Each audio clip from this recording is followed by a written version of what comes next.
How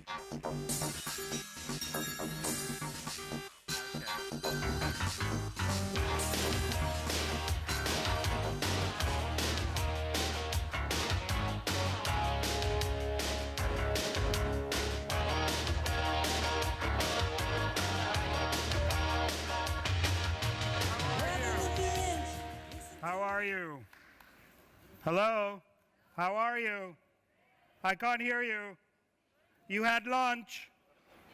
Right, so you have energy, right? So, how are you? Dzień dobry. Right? Right, okay. So, here's the question I have. What's a unicorn? Who knows what's a unicorn? Okay. Would you tell me what's a unicorn? Right, the beautiful one right up here. Animal with a horn. That's a rhinoceros. Are you sure there's a unicorn? All right, let me find the clicker. Hold on. So here's the problem. If I went around the room and I asked everybody, what's a unicorn? Well, you're going to give me different answers, right? Right, she said it's an animal with a horn. But there are many animals with horns. Deer, antelope, you're right, rhinoceros, right? Okay, what about you, sir? What's a unicorn? Right here. Yeah, you. Good-looking man in the front. It is a startup company valued over $1 billion. That's a startup company with a valuation of over $1 billion. Okay. Can you explain to your daughter who's 6 years old what's a unicorn? What is she going to say? You don't know? Oh, wait. Do you have a daughter that's 6 years old? You're single. Okay, ladies, he's single. It's okay. He's good looking. Right. You can get away with that. Sir, what about you? What's a unicorn if you were telling a 6-year-old? What I will tell her or what she will tell me? Okay, let's try what she will tell you. This is one of the most beautiful creatures in the world. One of the most beautiful creatures in the world. Yes, probably pink. Probably pink. And with big eyes and happy face. Big eyes and happy face, right? And what else? Has a horn, right? Has a horn, right? So let me tell you what happened. I want you to read this. I try not to read too many things in slides after lunch because I know if I do this, you're going to fall asleep. But I want you to focus on one very important thing. 400 BC, this Greek physician said, in India, there's certain wild asses. You know what the wild ass is, right? Right. With white bodies, red heads, blue eyes, and on their foreheads a single horn. I think he saw an Indian woman with a duck. But that's just because I'm Indian, I can say that, right? Now here's the problem. Later on, unicorns are fearsome, but also meek. They're hulking, they're white, they're multicolored, and sometimes they have magic. And here's the funny part. The mystical power of the unicorn's horn is the most common thread. It was capable of purifying water. Remember, there was no pure water. Done like Coca-Cola, right? Protecting against poison and treating the plague. What is a modern-day unicorn? Which country kills animals that's a modern-day unicorn, which does one of those magical things? What animal is a modern-day unicorn?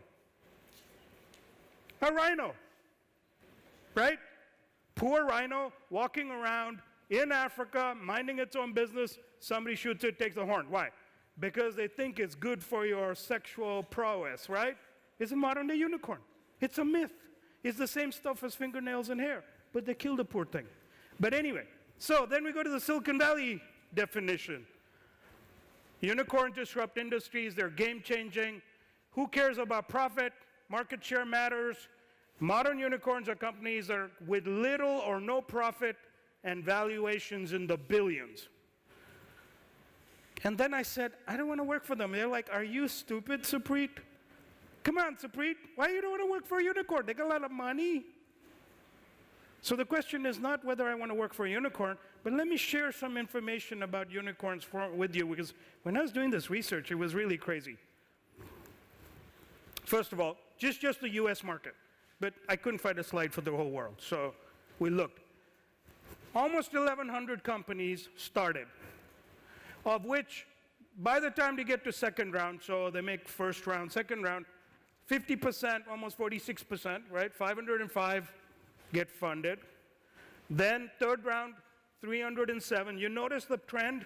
You come to sixth round, and it's 2%, and it's 20 companies, and guess what the unicorn is? If you notice at the bottom, it says 1% reach unicorn status, including Slack, Uber, Airbnb. 1%, they're unicorns. By the way, do you know what a decacorn is? A unicorn with a $10 billion valuation. And then there's the mega, and you can go bigger and bigger. Here's the problem. I don't want to work for any of them. I want to run one of them, as in start one. And you're like, why? Why do you want to do that? By the way, you notice this dead man here, right? That's what's happening to 70% of them. They're dead, or dead man walking. So what does this tell you? It's hard. But my background is I'm sort of schizophrenic. I'm a little crazy. I have to eat medicine every day. Half of me is in the startup world, and half of me is in the organized, large company world, doing corporate IT, operations, being a CEO. And the problem is those two things are completely dysfunctional. And in unicorns, they're dysfunctional by a magnitude. Who's the most famous unicorn right now? Any ideas? Who? Okay. Who said Uber? Uber. Why is it? Okay, maybe I should use a different word. Not famous. Who's the most infamous unicorn, right? Uber. Why? Maybe. Keep going. Why else? That is all what I call the drama of a unicorn. Right. The magic dust, sometimes the magic dust good, sometimes the magic dust does bad. The magic dust in this case did some bad. Harassment, da-da-da. But it's a culture of the CEO, right? What's the good it did? Who is it competing against?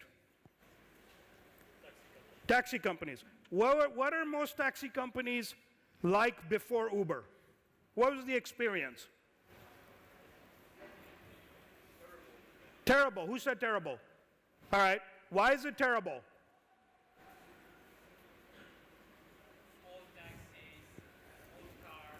Old taxis, old cars, old people, rude drivers, dirty cars.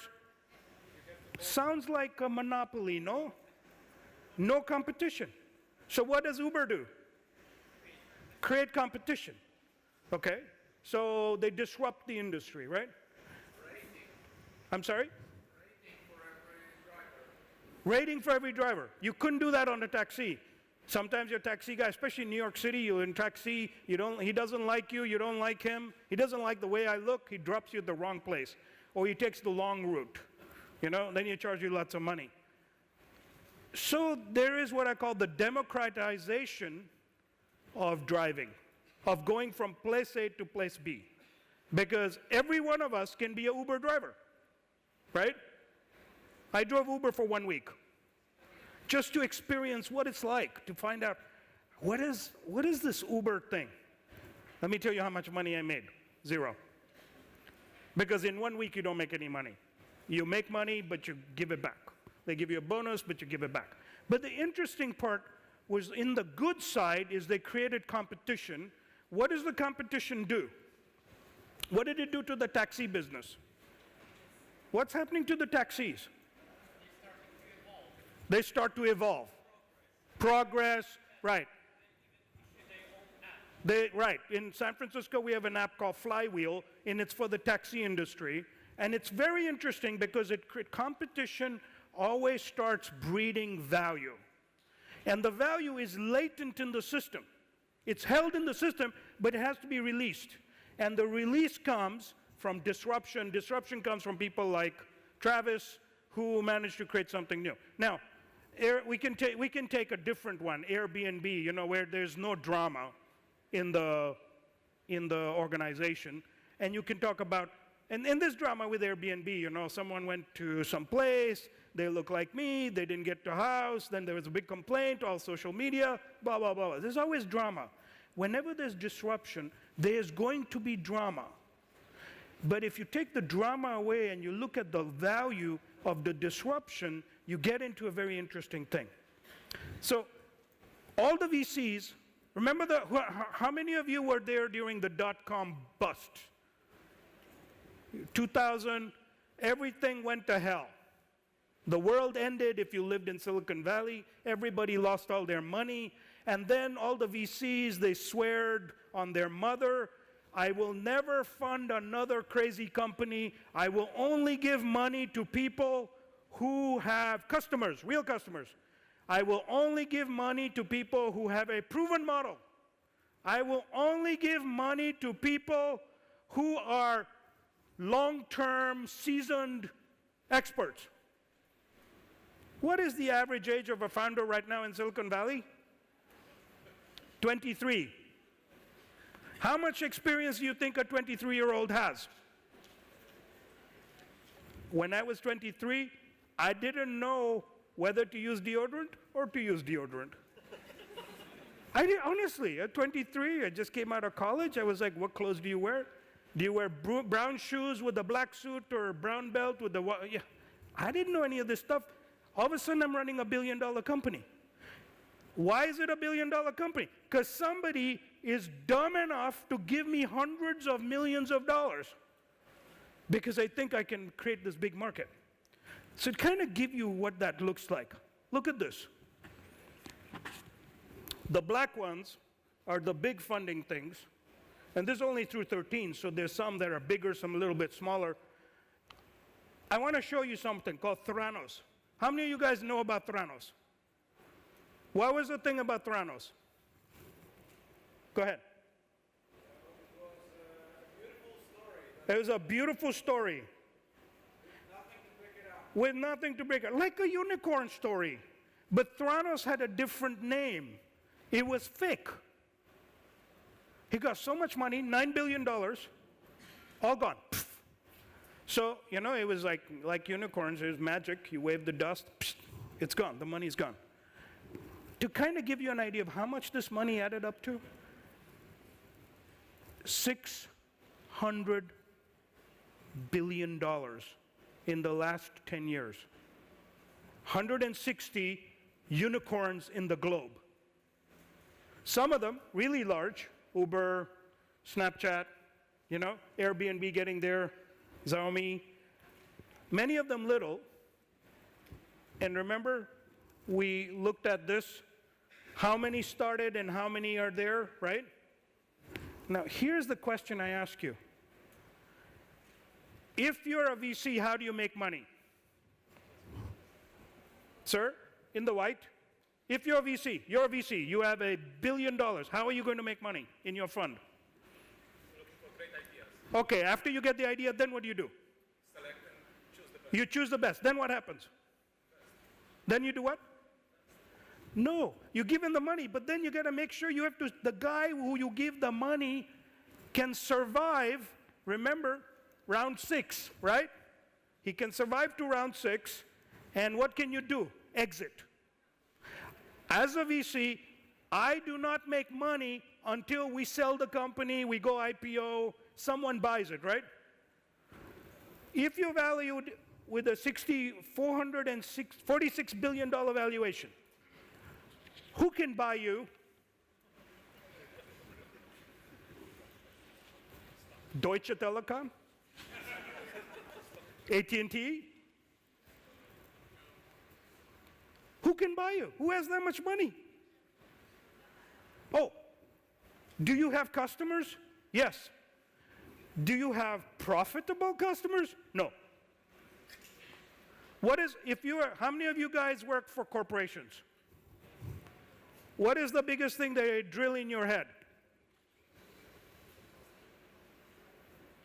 I give you my version, okay? I know it's all this nice contribution margin, da-da-da-da, beautiful accounting words. Repeat after me. Happiness is positive cash flow. One more time. Not me, you. Happiness is positive cash flow. Right? What is positive cash flow? It's happiness, right? Happiness is positive cash flow, so positive cash flow is happiness, right? What does positive cash flow look like? I go to work, I get paid, I come back, I spend everything, I pay my rent and everything, and I still have money, right? If I go to work and I come back and I do everything and I have no money, then what happens? That is called what kind of cash flow? Negative cash flow. Negative cash flow is very sad. But here's the question. If happiness is positive cash flow, how much cash do you need to buy Snapchat? Remember, that's got a B associated with billion, not $10. So, if I am Snapchat and I want to be sold, who am I going to go to? Somebody who has more than $10 billion, because I already got $10 billion. So, and I want to say, listen, I already got $10 billion. That's my valuation. I want you to give me a little bit more money because, you know, that guy over there is going to give me $10 billion already. What kind of companies give money like that? Say that again? Facebook. Okay. Yeah, but how much money they got? Right. Are they profitable? They're profitable. Okay. So, but it's private equity companies, very large companies. How many Facebooks in the world? 1. Google, 2, right? Apple. Maybe there's 10 companies who can buy Snapchat. How many companies can buy Uber? Almost nobody, right? Well, until Uber dies. We wait till Uber dies. And because Uber has competition, right? What is the biggest competition to Uber? Lyft. I'm not even sure Lyft is here, but it's small, it became bigger. Now, let me give you an example of a company over here. Do you see a company over here that is called Jawbone?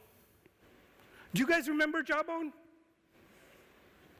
How many of you guys had Bluetooth headsets where you make you look like a space alien? You know, the one that was like this, it was a little black, and you walked around and you look like you're crazy because you're talking to yourself. Especially when my father looked at me, he says, "What are you doing? Stop talking to yourself. Take some medicine. You're crazy." "No, I'm on the phone." "Oh, sorry." Because we were all there. And then what happened? Do you know what happened to Jawbone? Look at Jawbone. Jawbone got funded to the tune of $3 billion. Do you know where Jawbone is today? Any guesses? Come on, you had lunch. 0. Jawbone died. Jawbone did an Elvis impression. You know an Elvis impression? You know who's Elvis? Yes. What is the Elvis impression today? What does Elvis look like today? He's dead.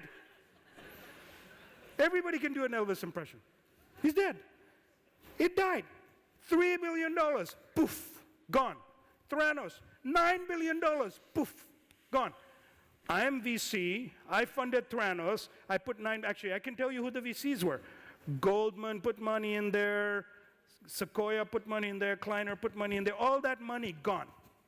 Now, if I'm a VC, remember, how do I make money? Only if we sell the company or somebody buys it, something that creates a liquidity event, right? If the company dies, what happened to my investment? Just like the horn on the unicorn, gone. Goodbye. So, let me take you one more slide. This is what makes me crazy. This is why I say, I don't want to work for a unicorn. I want to run one. Why? Look, 2009 wasn't too long ago, till January 17th. How many people got funded with a valuation of over $1 billion? I can't even count. the icon got smaller and smaller. I can't even see it. Even with my glasses, I'm like, okay, what's the icon? I can't see it. Can you see it? In the back of the room, you can't even see it. You need a telescope. You're like, what is that icon? But it's a good time to either start a company or, I'm going to tell you one more thing. Because it's crowded, what does this tell you? What does this slide tell you? What is happening to the VCs in the world? Anybody? They're all gone crazy. They got too much money and they're giving it away for free. How many of these are going to get sold? Each one of these, remember, these are unicorns. They all have a more than $1 billion valuation. There's not that much money in the world. At least, you have to be a government to buy them then, right? And you know what happens when government buys companies. So, what does this mean? How do you do something in the next phase? How do you then go be one? And if you're in corporate, how many people are in corporate? Raise your hands. You can raise them high, it's okay. You can't be ashamed, it's all right, it's good. How many are startups? How many want to be rich? Okay, why is everybody's hand not up? Even if you give it away, I want to be rich, I'll give it away, okay, that's fine. I'm already fat, you can see, the suit doesn't fit so well anymore. 3 days in Poland and it's already tight. Very good food. So, please have the audacity, time is right. I love the energy here in Poland, in Warsaw. Everybody is ready to do something. Now, if you're in a traditional company, now is the time to think differently. Now is the time. Have the audacity to think differently and be creative. Go to the boss and say, hey, can we try a new idea? Why? Because look at this slide. The crazy guy in the turban came and he told me we can be one of these. He's like a genie. He came, he said, maybe we can be one of these. Maybe we can be orange, can spin something out. Right? The other thing is mindset. How many of you failed in your life at one time? Okay, those who didn't raise your hand, why didn't you fail? Okay, it's after lunch, I know. Do you want me to get everybody to stand up and sit down? We can do some exercise, it'll work. But here's my question. Here's what happens with all of these guys. They change continuously. Of course, Jawbone is gone, but many of these companies are constantly reinventing themselves. And here in Poland, you are doing the same thing. You're starting to think with a mindset, and you say, okay, this failure is my friend is really about being agile. I tried something, it didn't work, I tried something new. Yesterday, we were going to the embassy to meet with the ambassador and all. We were going down this road. There was too much traffic on one road, so the driver took another road. And then he came back to the original road. He went and made a detour. That's like companies. Make a detour. Learn, adapt, become nimble. This also works for your personal life. How many of you think of your life and your career as stepping stones to success? If you don't, start thinking of stepping stones to success, because I hear too many people, I hate my job. Okay. I hate my life. Okay. I hate my wife. Okay, don't tell me that one. I'm miserable. Wait, is this communist country? No, not anymore. Why are you miserable? I hate my life. What have you done to change it? I don't know what to do. Have you figured out how to make failure your friend so that where you are is the stepping stone to success? And by the way, sometimes you step forward, and sometimes you step backwards. If you start thinking about whether it's your company or whether it's you yourself or your group of friends, and personal and professional life, the same thing works. Failure is my friend. I test something. When you have a little child, How do you teach a little child something is hot when a little child doesn't know what hot is? I'm sorry? You try, right. You make sure it's not so hot that he gets a blister, right? But it's a little bit of hot, and you go, and then you make all the sounds. You go, hot, right? And then the kid does that, hot. And then every time you reinforce the same thing, and the child learns hot. The same thing with cold. That's how you learn. You start creating learning. Go back to your inner child. Now, do you know what skunkworks is? Who knows what skunkworks is?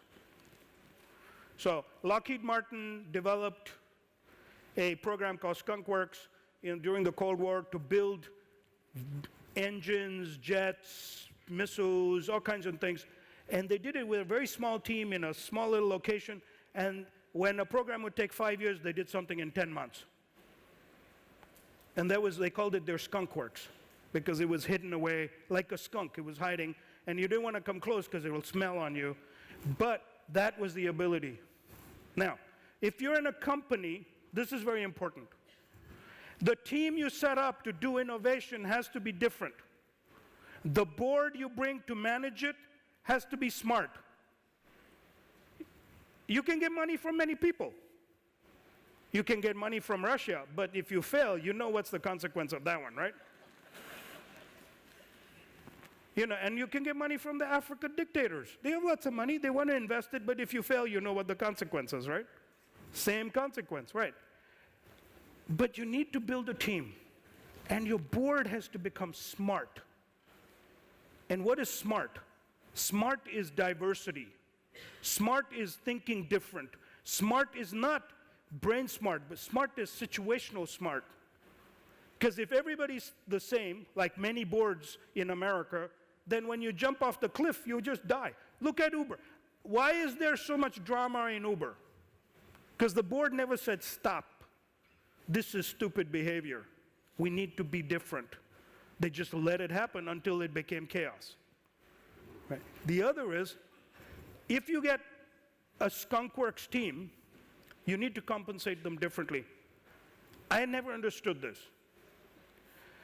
You have a track for management. You pay someone, he becomes a manager. You pay him some more, becomes a director. You pay him some more. You keep going. Senior vice president, blah, blah, blah. You pay more money. You have engineering. Senior engineer, chief engineer, stop. What? So then he wants to become a manager because he gets more money, or a director or a vice president. Why not create a separate track that compensates them for excellence in engineering? For failing, for experimenting. You guys know baseball, right? How many of you guys know baseball? So in baseball, if you are successful and you're a really good hitter, you call being able to hit 300. That is 300 out of 1,000. And that means you're highly successful. That's 30%. So 70% is failure, 30% is success, and that's the high-level mark. So you see, experimentation is rewarded, compensation is rewarded, and your benchmark for success is because failure is your friend. You use failure to retune, to fix, to make it something better. So then let's talk about what else.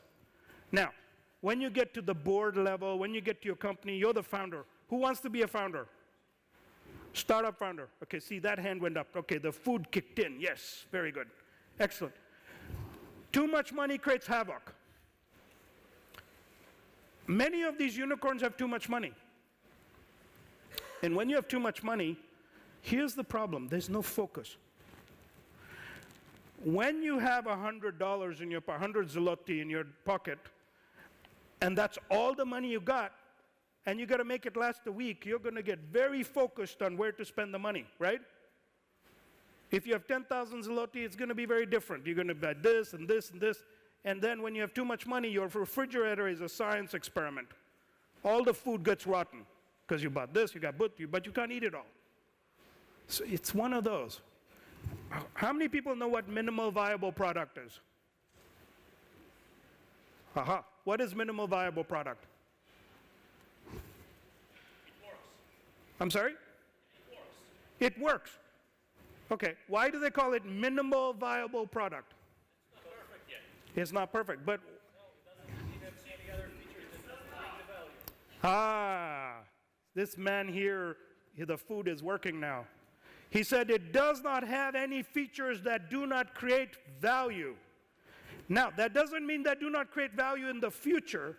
Just for now, you have to have the mindset of a minimal viable product. And every time you retool your product, you have to have that mindset so you do good enough. Good enough means if you're Uber, you're not investing in aircraft. You are finessing your model of drivers, right? If you're Airbnb, you're finessing your model for the rental. What happened to Uber in London? Anybody remember? Last week. Yeah, cancel. Why?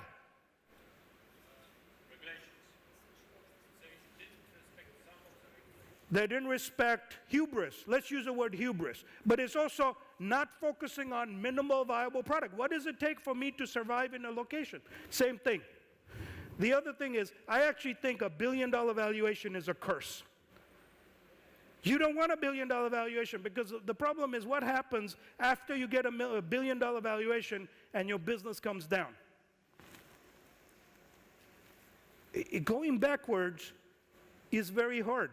It's like someone who bought a pair of jeans, you know, and they used to fit, it was size 4, they grew to size 6, but the jeans is always in the closet. Why? Someday I will fit in those jeans. 20 years later, you went from size 6 to size 8, but the size 4 is still there going, someday I will fit in those jeans. Right? Because the problem is going backwards is hard because we are not used to trusting ourselves. But it's so important. Now, what's happening on Uber's board? Uber is such a great company because of the drama. What's happening on the board? Conflict, right? So what do you think Uber is focused on? You think they're focused on minimal viable product? Do you think they're focused on excellence? No, they're focused on stupid board conflict. I hate you. You are the old founder. New CEO comes, he has to create his own board. Old CEO has got more board people. Everything is in the news. You know, it's like dancing naked. It doesn't matter how good you're dancing. If you're naked, they only focused on naked. Right? Right? You could be the world's best tango dancer, but if you're naked, they only focus on naked, not on dancing. That's what a crazy board will do to you. They focus on the wrong things. And who loses first? This is a very interesting concept. Who loses first? Loses first is the big thing that I want you to not do. And this is the thing you take away. If you are able to survive, it's because you didn't lose first. And if you are able to not lose first, you will last longer than most people, and that means you focused on the most important things that you needed. Now, how many of you want to go run a unicorn? Let me tell you one last thing. Yeah, I'll send you this, but I want you to look at this. Be careful. In the world where there is no real sighting of a unicorn, it just might be a donkey with a tube taped to his head. Thank you very much.